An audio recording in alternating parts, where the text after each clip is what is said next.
नमस्कार, welcome to the channel BEd की पाठशाला। लास्ट क्लास में हमने बात की थी external factors that affect growth and development. उसमें हम लोगों ने जाना था environment in the womb of mother. एक सेकेंड पॉइंट की बात भी मैंने की थी कि एनवायरनमेंट अवेलेबल आफ्टर बर्थ। तो हमारा आज का टॉपिक होने वाला है environment available after birth. Start करने से पहले मैं एक रिक्वेस्ट कर दूं, अगर वीडियो आपको हेल्पफुल लगे तो वीडियो को लाइक करें, शेयर करें, चैनल को सब्सक्राइब करें, और अगर आपको कोई क्वेश्चन अराइज होता है तो आप वीडियो के कमेंट सेक्शन में पूछ सकते हैं, आपको रिप्लाई किया जाएगा। तो चलिए शुरू करते हैं। एक्सटर्नल फैक्टर्स, बाह्य कारक। हम लोगों ने बात की थी कि environment in the womb of mother मतलब माँ के गर्भ के चारों ओर का वातावरण। उसमें हम लोगों ने पौष्टिक तत्व की बात की थी, बच्चे को किसी भी हानिकारक किरणों से बचाने की बात की थी, या बात की थी कि किसी भी प्रकार का आघात नहीं हो बच्चों को। आज हम लोग बात करेंगे एनवायरनमेंट अवेलेबल आफ्टर बर्थ। जन्म के बाद किन बातों का ध्यान रखना चाहिए कि वह चीज़ें बच्चे को अभिवृद्धि एवं विकास में मदद करें, मतलब एक तरह से सप्लीमेंट करें, हेल्प करें। तो आइए जानते हैं एनवायरनमेंट अवेलेबल आफ्टर बर्थ, जन्म के बाद का वातावरण।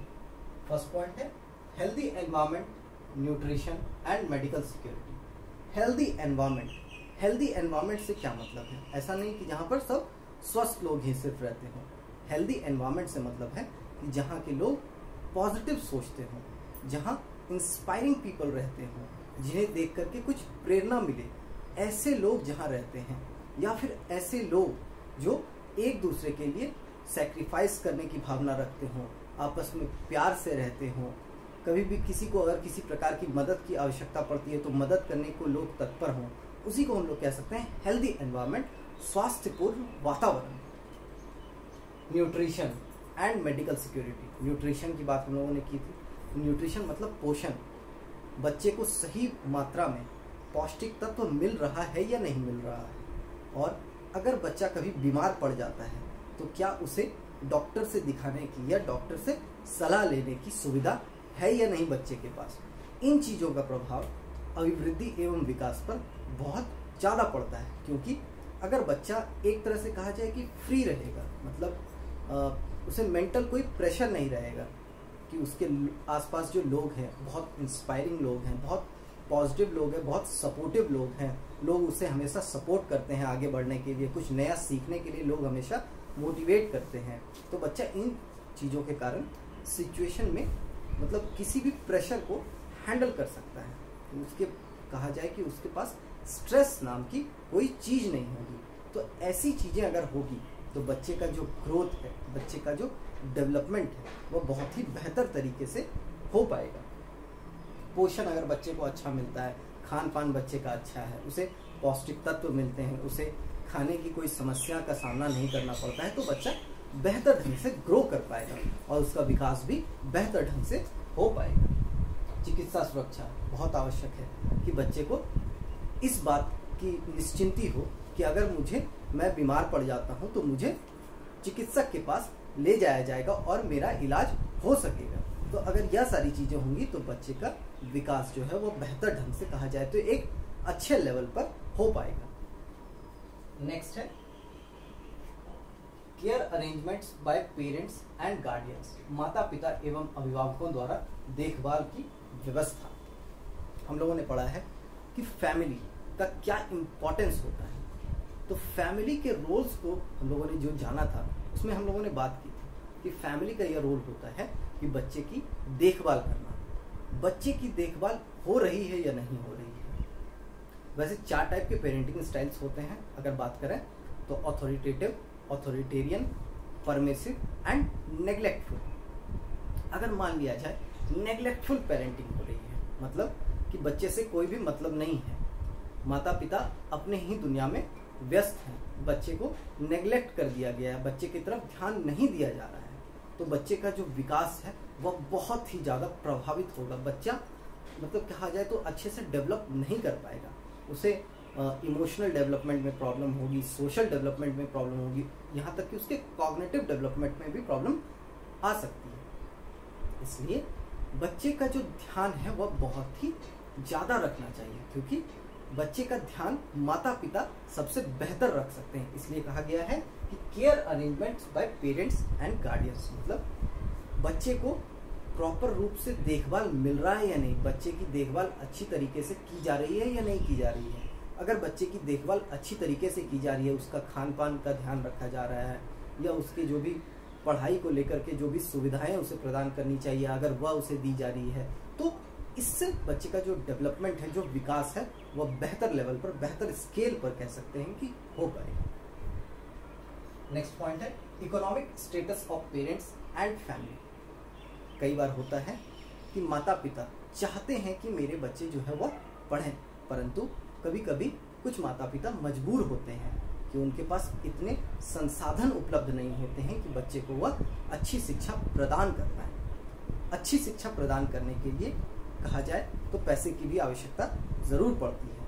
तो अगर बच्चे को सही से सुविधाएं प्रदान नहीं होगी तो बच्चे जो पढ़ना चाहते हैं वह ठीक ढंग से नहीं पढ़ पाएंगे और इससे उनका विकास जो है वह प्रभावित होगा। कहा जाए तो यह एक बहुत बड़ा ऑब्स्टेकल है।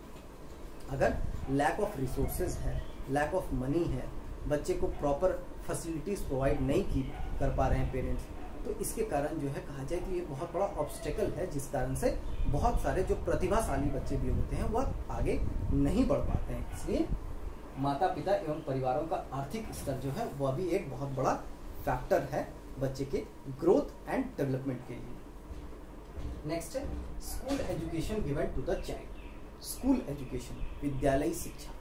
विद्यालयी शिक्षा का बहुत बड़ा महत्व है, क्योंकि विद्यालय जो है वह हमारा दूसरा घर भी होता है। जो विद्यालय है वहाँ पर बच्चे अपने जो अर्ली ईयर्स होते हैं लाइफ के, उनको सीखते हैं वहाँ पर कैसे चीज़ों को करना है या कैसे हमें ज्ञान को अपने अंदर समाहित करना है, अपने ज्ञान का कैसे वर्धन करना है। तो इन चीज़ों को बच्चे स्कूल में ही सीखते हैं। अगर माता पिता बच्चे को स्कूल नहीं भेज पाते हैं या अगर नहीं भेजते हैं तो उसके विवृद्धि एवं विकास पर बहुत ज़्यादा प्रभाव पड़ेगा कि बच्चा जो है वह सही से विकसित नहीं हो पाएगा। बच्चा बहुत सारी चीज़ों को ना तो वह जान पाएगा और ना ही वह समझ पाएगा। इसलिए स्कूल एजुकेशन का भी बहुत बड़ा इम्पोर्टेंस है। कहा जाए तो स्कूल जो है वह बहुत बड़ा फैक्टर है बच्चे के लाइफ में। इसलिए स्कूल एजुकेशन बहुत ही बढ़िया दिया जाना चाहिए बच्चों को। माता पिता जो है इसकी व्यवस्था कर सकते हैं। सरकार भी बहुत प्रयास करती है ताकि बच्चों को जो है स्कूल एजुकेशन मिलनी चाहिए। नेक्स्ट है relationship of child with friends and peers.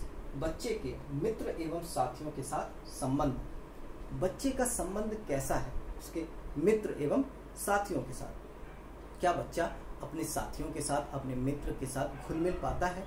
क्या वह खेलने जाता है? और अगर खेलने जाता है तो वह उनके साथ कितना एडजस्ट कर पाता है, कितना उनके साथ कहा जाए तो घुल मिल करके खेल पाता है? अगर बच्चा अच्छे से अपने आप को सोशलाइज कर लेता है तो बच्चे का जो ग्रोथ है, बच्चे का जो डेवलपमेंट है वो बेहतर तरीके से हो पाएगा कि उसे कोऑपरेशन की भावना वह सीखेगा, शेयरिंग की भावना को वह सीख पाएगा, या अन्य जो भी चीज़ें हैं खेल खेल में ही उसका ग्रोथ बेहतर ढंग से हो पाएगा। तो यह सारी चीज़ें भी बहुत ज़्यादा आवश्यक है ग्रोथ एंड डेवलपमेंट के लिए। नेक्स्ट पॉइंट है the rules of the society and the country where the child lives. बच्चा जिस समाज और देश में रहता है वहाँ के नियम, कानून, लॉ एंड ऑर्डर बहुत महत्वपूर्ण रोल कह सकते हैं प्ले करते हैं किसी भी मनुष्य के लाइफ में। उसी प्रकार से बच्चे के लाइफ में भी उनका होना बहुत कह सकते हैं कि अगर अच्छे रूल्स एंड रेगुलेशन हैं, बच्चे के फेवर में हैं, तो बच्चे को हेल्प कर सकते हैं कि अगर ऐसा नियम बना दिया गया है, जैसे आरटी कहता है कि 6 to 14 ईयर्स ऑफ एज के बच्चों को जो है वह फ्री एंड कंपलसरी एजुकेशन मिलनी चाहिए। तो अगर जिस देश के नियम बच्चों के लिए कहा जाए तो पक्ष में है, हितकारी, तो वहाँ के बच्चे जो है वो बेहतर ढंग से डेवलप हो पाएंगे, उनका विकास एक अच्छे लेवल पर हो पाएगा। तो जहाँ के नियम, जहाँ के कानून अच्छे हैं, वहाँ के बच्चे जो है वह ज़्यादा विकसित हो पाएंगे, हम लोग यह कह सकते हैं। तो आज हम लोगों ने पढ़ा environment available after birth. Thank you.